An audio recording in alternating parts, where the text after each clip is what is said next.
Hello, hello, hello, and welcome to episode 52 of Radio Free Filler.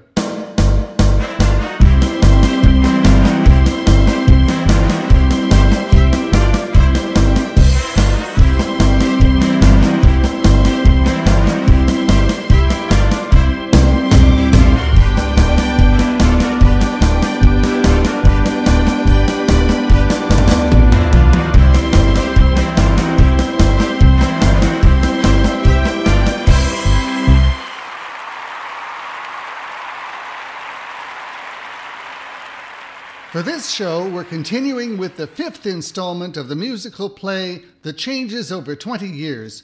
We'll warm up with a continuation of the preparation for Stephen's musical play. True love conquers all. That's it all right. That's just what I said. Or something like that. Father remembered it a little differently. Well, that's all right. The first rule of songwriting is to know when to change things a little. What's the second rule? That's the second rule, too. Ha! You're starting to sound like your old self, Harry. Old memories can make you young again. Yes, memories. Stephen, I've forgotten what comes next. Then a few years would pass as the modern 1916 boy and girl reminisced fondly. She wouldn't say much about those years because she hadn't been born yet. Song about not being born. Jenny has started us off on that one already. Any other ideas? How about, guess what? I haven't been born yet. You're developing a style, Stephen. I like that. Anything else?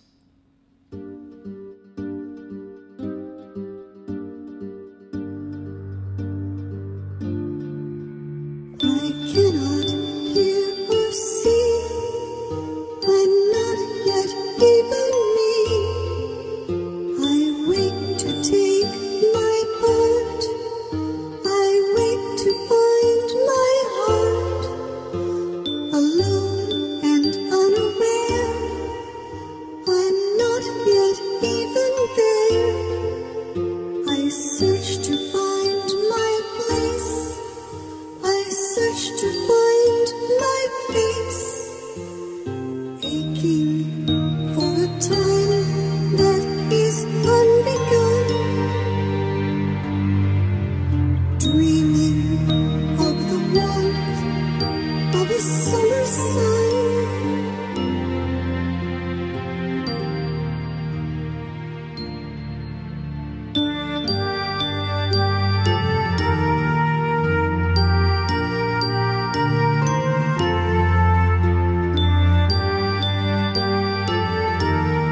Well, that's that. It doesn't pay to tamper with perfection. What's next? Then the little boy would go to school and learn to read and write. Then the school teacher would read his essay to the class, and there would be a song about how great it was. Any ideas? It doesn't even say what the essay's about. Let's see. From what I remember about the way that teachers grade essays by little kids, it might not even matter what it's about. But how can you write a song about that? You can't just go, "What a great essay this is." Maybe you can.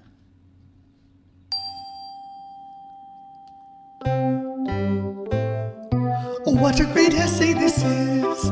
What a great essay this is. The handwriting's neat and it fits on the sheet.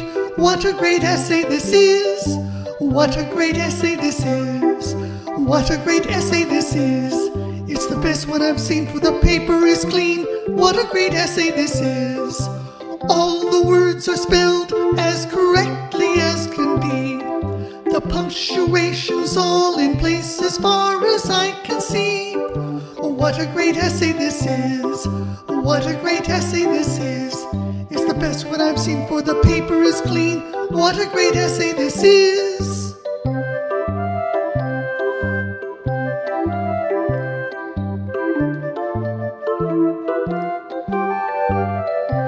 I have nothing to correct.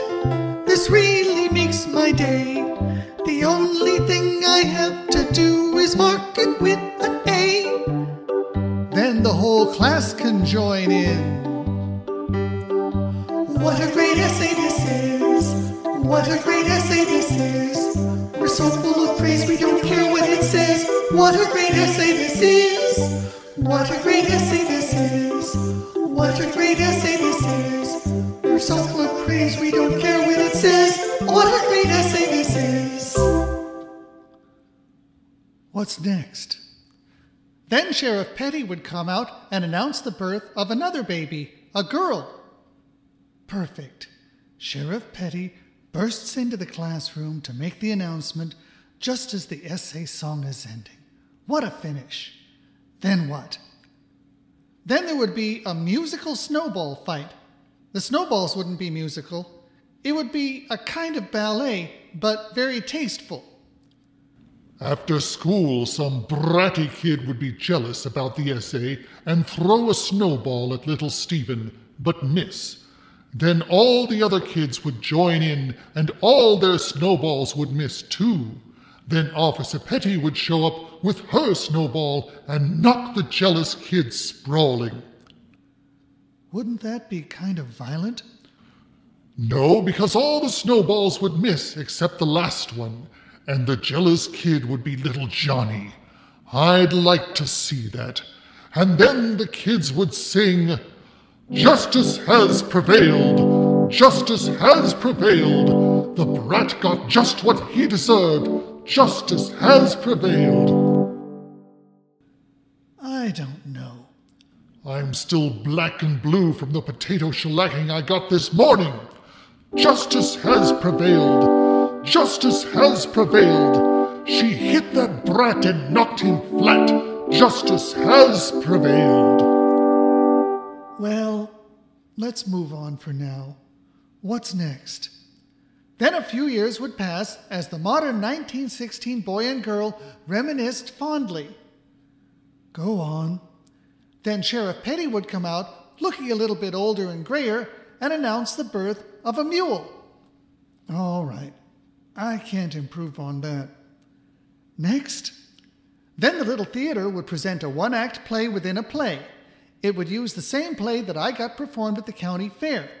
We'll need to put some more songs in there somewhere, and that's the hole we've got to fill. We've got no play. Harry, I was just wondering, you said you started this theater group several years ago. What happened? Why the delay?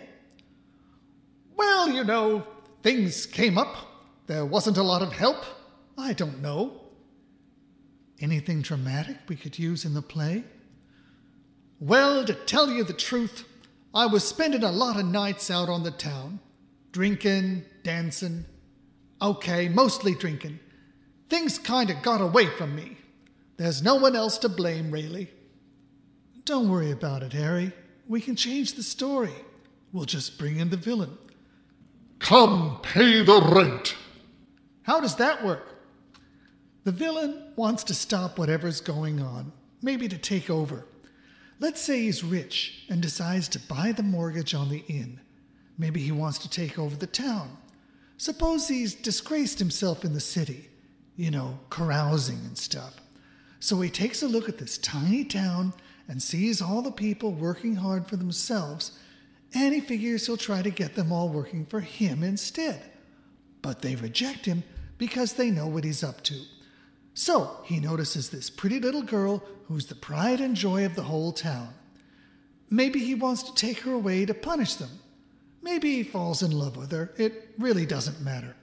Somehow he's got to be stopped. We can set that up for now and let it simmer. What's next? Then a few years would pass as the modern 1916 boy and girl reminisced fondly about what a great success the play was. What? Already? We'll need something else. I know. The hero and the heroine haven't met yet. We'll have them meet and write a little play and fall in love. That will set up the conflict with the villain. The hero will defeat the villain. We'll let James work that part out. And then we can have the little theater opening and Harry's number to introduce the play. I know what! I'll revive Never Grow Up, Never Grow Old. Curses foiled again. Then we would see that it had been so successful that everyone in the whole town had been able to retire. Well, that's all I can come up with for now. It's kind of contrived, but it's something to work with anyway. Are you all ready to call it a day? Ah, Officer Petty, right on time. Yes, I think we're ready to stop for now. Same time tomorrow? Absolutely. That's when we'll really get going. Are you ready for another potato, sir? Yes, please, Mrs. Cook. It's been a good day, but my head is killing me.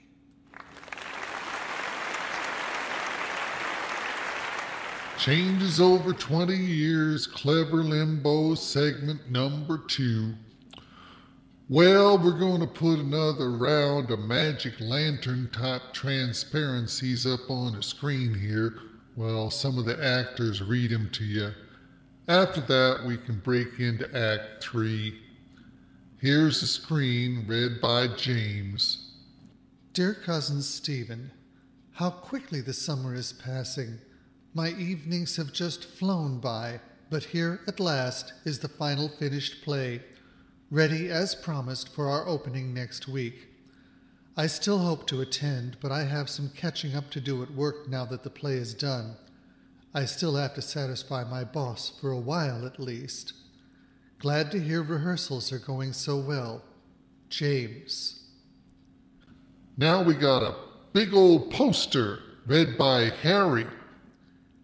Opening tonight, a brand new musical play in our brand new theater that changes over 20 years. Tickets available at the Little Inn. Yep, time passed, the summer went by, and the play had its first performance. There had been some changes here and there, but it came off splendidly. The show was sold out, and the audience was enthusiastic. Here's a review from the local paper, and I quote, "The chorus of 6 pretty girls, which was actually 3 pairs of twins, made a fine opening impression, ably supported by the talents of the recently formed incidental band and pickup combo. Officer Petty turned in a remarkable performance as her own father while sporting a large black mustache. She displayed solid authority, a steady voice, and extraordinary force and accuracy in the snowball scene. The child portraying the schoolboy hero was precocious, and the childhood heroine was charming. The jealous schoolboy was the very embodiment of a wisecracking, obnoxious brat, and his defeat at the hands of Officer Petty brought a rousing cheer. The brief cameo role of the schoolteacher was effective as she put the local children, cleverly selected from the audience, through their paces. Stage veteran Harry Little gave a bravura performance in his musical comedy numbers, and Jenny the ingenue was enchanted. Stephen the hero put forth a sincere effort, and the villain was suitably dastardly. End quote. In short, the performance was a success. Now it's time for The Changes Over 20 Years, Act 3, Scene 1. We now see the post-performance celebration winding down. Gently now, gently. Just put the sack in the back of the Model T here. Those are the heaviest potatoes I've ever seen. Stop whining. We do what we have to do. Here, let me help with the lifting. Easy now. There you go. Thank you, gentlemen. Gentlemen, it's been a long time since anyone's called us that. Not since the 29 crash. Shut up, will ya? He doesn't know about that. Oh, what's the difference? It won't make any difference to him anyways. 18, 19, 20. Here you are. I suppose you're going back to your big city now. I'm going to miss your stories about women voting and pictures talking. Maybe I'll meet you there someday. Oh, you wouldn't like it. Times are tough. That's why we come around here for any odd job we can get. Besides, you can't get there from here. Anyway, thanks for the dough. We gotta get on to the next job.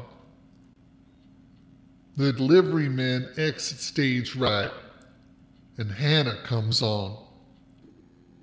Going so soon? Well, the show's over. Besides, my head is killing me. I worry about you driving. All those long trips. Well, that's all over. The publishers finally figured out that you're not coming back, and my contract has run out. I'm sorry. Oh, that's all right.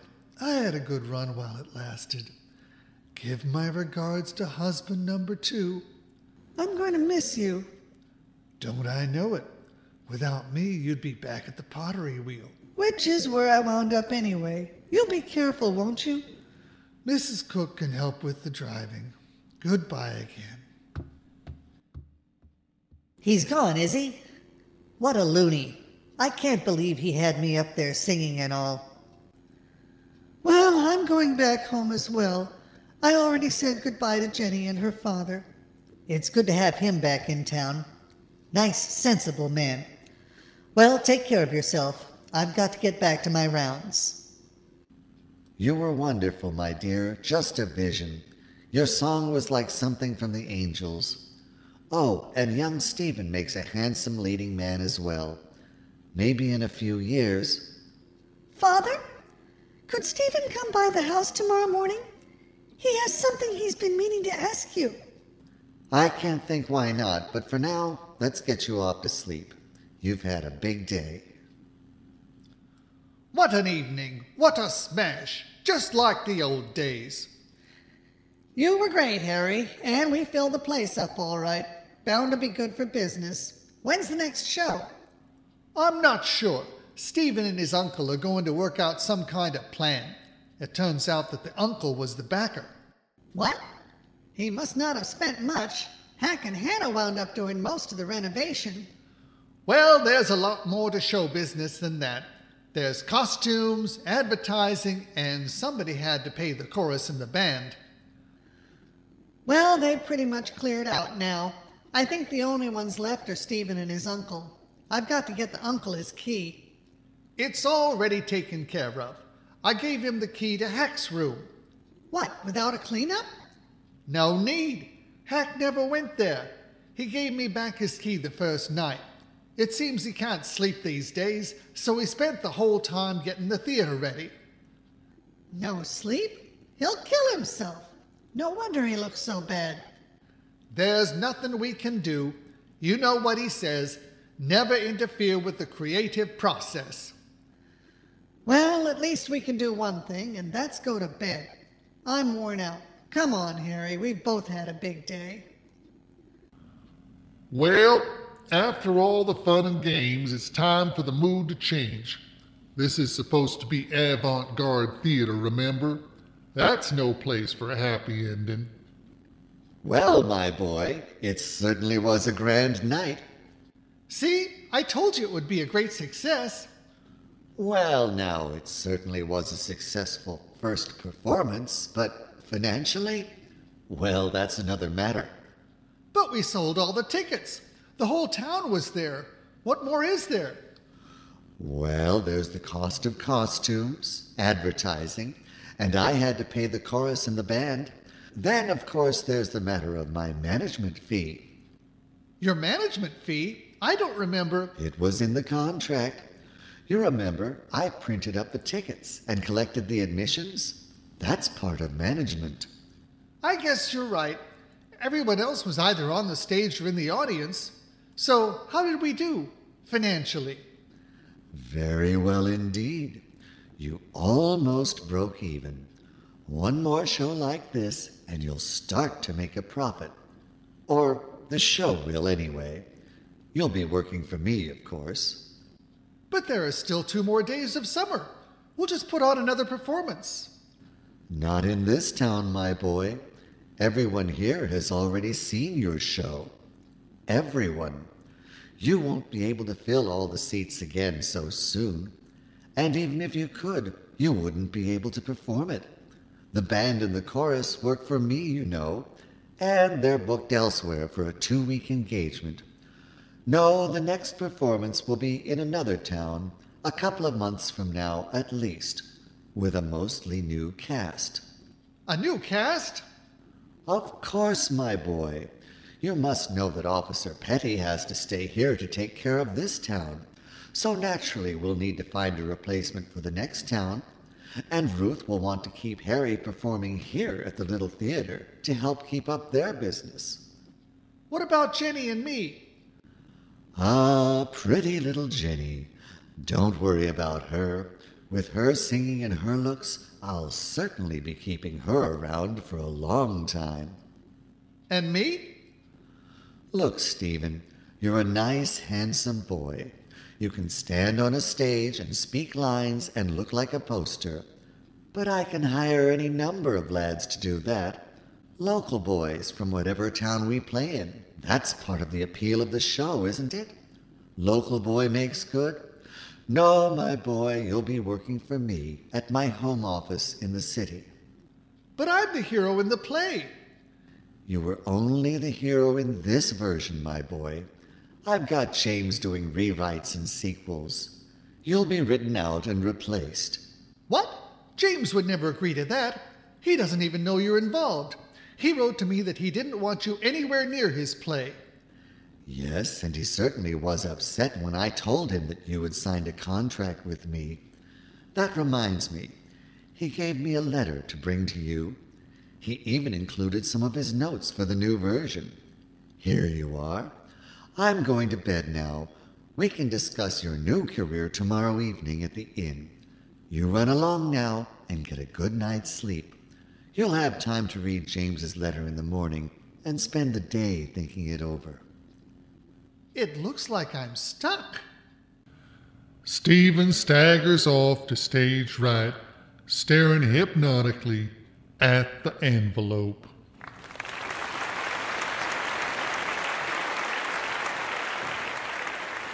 And that concludes part 5 of our presentation of The Changes Over 20 Years. We hope you've enjoyed it so far. Be sure to tune in again for the next installment of The Changes Over 20 Years on Radio Free Filler.